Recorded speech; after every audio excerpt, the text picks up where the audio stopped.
Oh, boys and girls, the update to FM23, 1st of December 2022, exists and apparently fixes everything that was wrong with the match engine.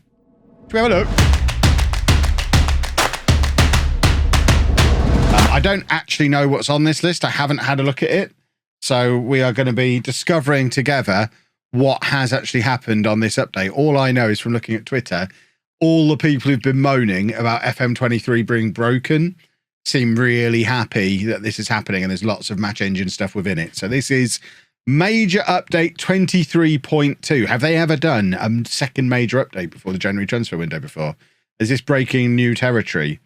So it's an update for Steam, Epic, and Microsoft. So we've not got the Xbox version or anything like that updated, which is sad. But I guess, was that as broken? Was it ever broken? No. Oh, it's save game compatible. Goody, my beta save. As long as they don't take Endrick off me, I'm happy. Apple Silicon support.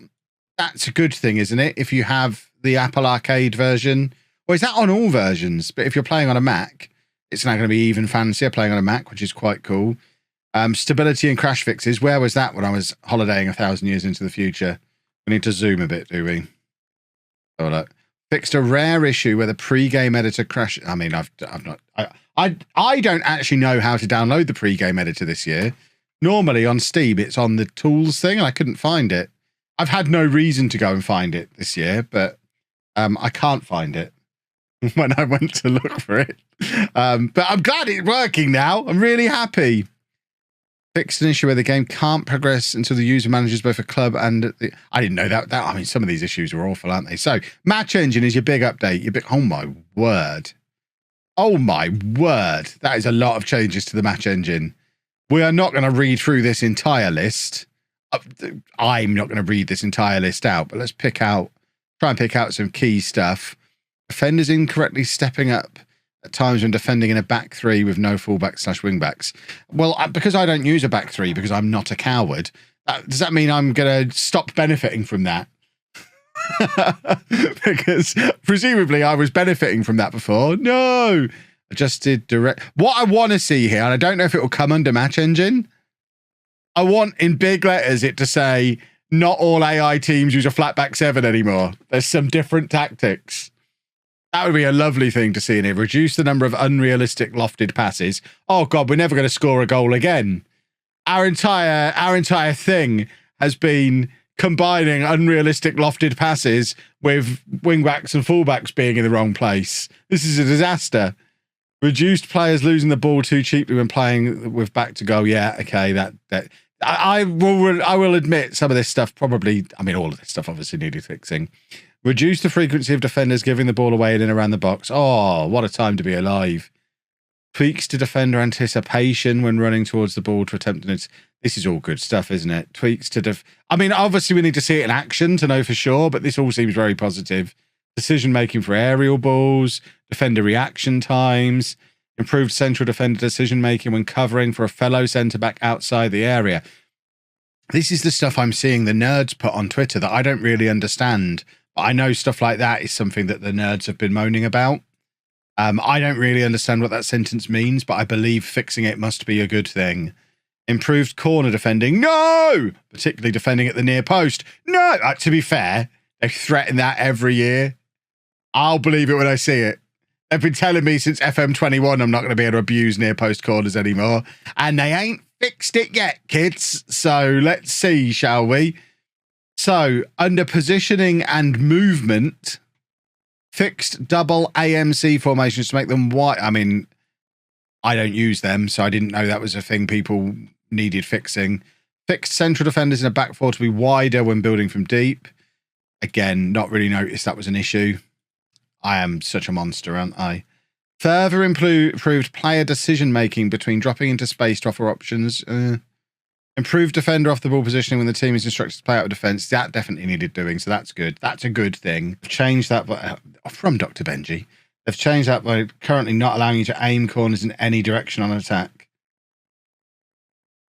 What, you can't choose whether to do like near post or far post corners? Are you serious? Hold the phone. Oh yeah, you can't select that guy. Oh no, you can on him. You can do it. Maybe it's only on new saves. It's working for me. Peaks to Mazzala drifting too wide. Yeah, that I've actually moved away from using the Mazzala because they were doing exactly that. So that might actually make the Mazzala usable again. I and a few others can't click the corner taker. Interesting. What, on an existing save? Or is that on just new saves? Or I wonder if this is another hangover, the fact that this save I've got loaded was started during the beta. So maybe some of this doesn't apply. Maybe. But that's interesting if that's not always working. Luckily, it's working for good old Kev, and that's all that matters. So, pressing. Fixed pressing position of wingers. I've seen lots of people moaning about pressing. I'll level with you. I don't really know what pressing triggers and things like that mean. This is all a bit beyond me. But I'm glad it's fixed, kids. Really glad. Fixed offensive midfielder pressing incorrectly on both sides of the pitch. Again, I believe it was broken. General tweaks the behaviour of attackers when using trap inside. I'm going to move on from pressing because I've not really touched pressing. I leave it on the default. Tweaks to make the goalkeeper cover the near post. But huzzah, goalkeeper fixes.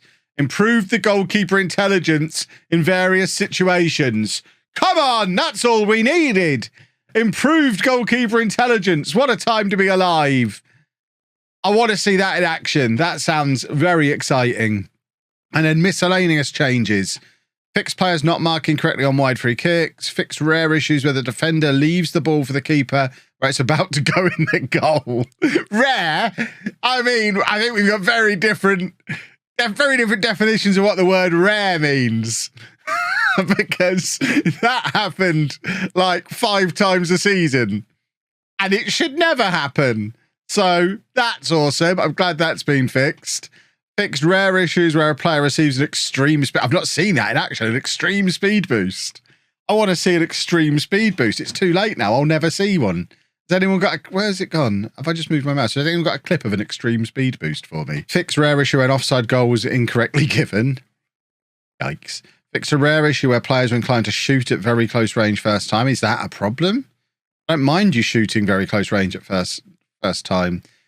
Fixed player attempts a header towards goal from far out when the ball is too high to run. Oh god, yeah, I've seen that a few times. I've actually seen a score from these once or twice. It is mad when it happens. Fixed attackers moving too deep in search of the ball. Yeah, that definitely. I mean, hopefully that will be fixed for Harry Kane for the game at the weekend. Ooh, controversial. It's not even controversial anymore, is it? That's just everyone's saying the same thing. Fixed clear-cut chances showing as 0. I don't go in the data hub. I'm not a nerd. Fixed to make VAR less predictable. Huzzah! I'll believe that when I see it. But good. That's really good. If you occasionally have a penalty that's not given, that would be progress on there. Removed dribble more. Enforced instruction from attacking wing-back roles. Don't care. Don't care about Segundo Volantes. And then gameplay. Improved current ability progression rates for players in inactive leagues. I didn't know they were. I mean, I've not gone deep enough into a save to know that was an issue, but that's got to be a good thing. Improved attribute distribution for new gen generation. So we're not going to have any more of these weird mutant new gens that are just ridiculous. So that's good. That is a good thing. Tweaks to new gen reputation. Fixed an issue where players' individual position, role, duty, training being incorrectly removed. I hadn't noticed that happening.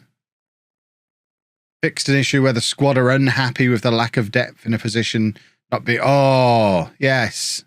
Yes. That's good. So fixed an issue where the squad are unhappy with the lack of depth in a position not used in. I hope this also applies to in your recruitment meetings. I've noticed that they're constantly trying to get me to scout positions that I'm not using. Like when we've been using a diamond and they're constantly trying to get me to scout right wingers when we don't need any because we've not got any in the squad. Or you've not got any right wingers. Yeah, we're not playing with wingers. So hopefully it fixes that as well and not just the squad being unhappy with it. But it doesn't specifically mention that, so I might be getting my hopes up a little bit here. Fixed an issue where players on the board incorrectly think of club vision. That's awesome. That's good. That was the Endrick issue that we had when he thought we hadn't upgraded the training facilities when we had. Fixed an issue where the number of scouts were reduced to 0 with the scouting budget has been used up. Yeah, I've seen that happening several times. So that's good that that's fixed. I've not noticed there was a problem with that. Fixed an issue where there's not enough recommendations returned when the user starts a recruitment focus with role selected. Awesome. I've seen people moan about that. I don't do my own scouting, so I've not noticed that, but I've seen people moan about it. This is all the stuff people were complaining about. This is good. Football Manager 2023 is going to get a new lease of life here, boys and girls. Fixed an issue where the user was unable to cancel a scouting assignment. Tweaks for under 18. I mean, this is all good. Then art and animation. Fixed an issue where kits changed colour at the start of the second half. I never saw that one. And improved various goalkeeper animations. Definitely needed doing. And then we're not going to look into all the competition stuff. I think there's stuff in here. There's lots of mention of unrealistic dates. The issue where European matches on a Thursday. Yeah, so hopefully this will be it'll fix the thing where when you go deep in a European competition, you then have to play every other day because it doesn't reschedule your fixtures properly. I don't know what that is indicating. Updated a number of substitution rules. I hope we're not going to be coming down from 5 subs ever. That would be sad. Yeah, fixture congestion in general. Improvements to scheduling in English top flight and less fixture congestion is definitely needed. That was a huge problem for us in that Champions League season we've just done. And the Europa League season the year before. Carabao Cup semi-finals were being played at Wembley, but now they're not. Excellent. Oh my word, how do you do that? All eligible match squads for EFL, blah blah blah blah blah blah. Added VAR to the Scottish leagues, and then fixed an issue. These are just UI things. Do any of these mention being able to add trialists to the squad planner? Because that would be awesome. None of them seem to mention that, which is a bit sad. Fixed an issue where team form was being shown backwards within dynamics. Wow. Well, boys and girls, I think we can all agree that's all positive stuff. That is one of the biggest updates to a Football Manager game I have ever seen. So fingers crossed, everything that people were sad about, they can now be happy about. We're not going to see it in action on tonight's stream because we're doing a transfer window, but we'll see it soon.